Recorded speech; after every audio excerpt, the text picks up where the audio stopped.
Rapaz, vou te contar o que chegou para nós aqui. O cliente trouxe o Ford Maverick dele e nos contou uma história. O Ford Maverick começou a roncar mais alto que um caminhão com escapamento direto. E então alguns entusiastas do mundo do tuning queriam a receita do bolo indiano para seus Gols G3 roncar igual. Então ele disse para aquelas pessoas que não havia nada e ficou por isso, mas pensativo, queria saber de onde vinha. Detalhe, não era o motor, mas vinha da frente.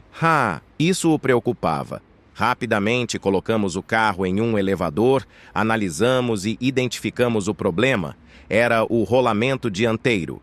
Fizemos a troca por um novo e pronto, ficou perfeito. Manutenção é na Palermo Pneus.